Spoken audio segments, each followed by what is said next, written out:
Monday, October 30th, 5:40 Mountain Time, 2017. Breaking news coming out of the South Pacific. A large 7.0 earthquake was just recorded near New Caledonia.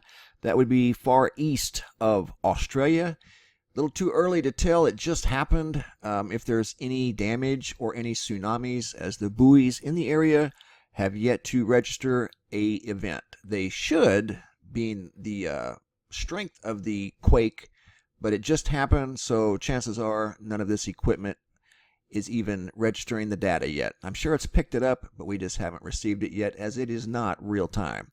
But anyway, a large 7.0 earthquake just occurred east of Australia in the South Pacific near New Caledonia. Back up here in the States, 130 mile an hour wind gust, I think it was 133, was recorded in north central New Hampshire last night. Also, 1.5 million people lost power as a result of those high winds, and yet another superstorm, an overachiever. This was a combination of two low pressures that formed one very large, impressive storm. Hit the upper northeast last night with extremely fierce winds, and not only winds, but a lot of rain, pushing some rivers up here to the edge of their banks. Two rivers. One in particular, this one right here, raised almost 20 feet in 24 hours. In fact, now that one went 11 feet. This one here at Plymouth, New Hampshire, nearly 20 feet in 24 hours. Not quite major flood stage and not predicted to hit major flood stage, but very, very close.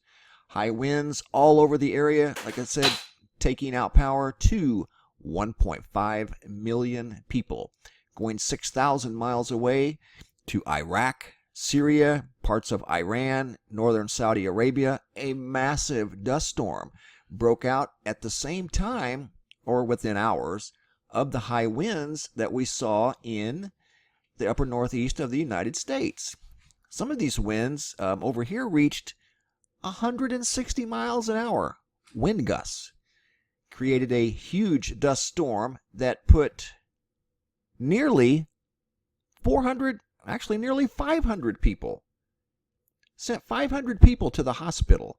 153 people were admitted due to this big storm from a huge wind field that was created as a result of, yet again, high winds. We saw the high winds over in the upper northeast last night. At the same time, there was a huge big wind field over here in the Middle East. Sent 500 people to the hospital. Unbelievable. If I didn't know better, I'd think we were in the early stages of a possible pole shift, a geomagnetic pole shift.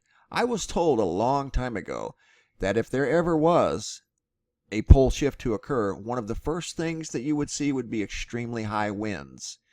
And not only high winds, but earthquakes. We've had both of those today. Just had a 7.0. 100 mile an hour winds reported around the globe, 6,000 miles apart.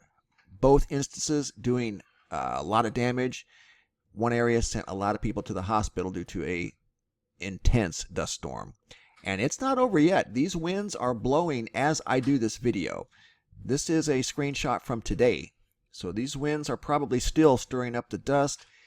At 166 mile an hour, those are very damaging winds. So not only dust storms, but damaging winds as well.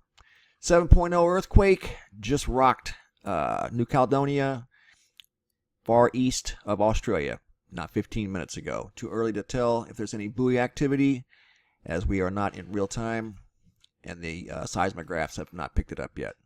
Thanks for watching, guys, and as always, be safe out there.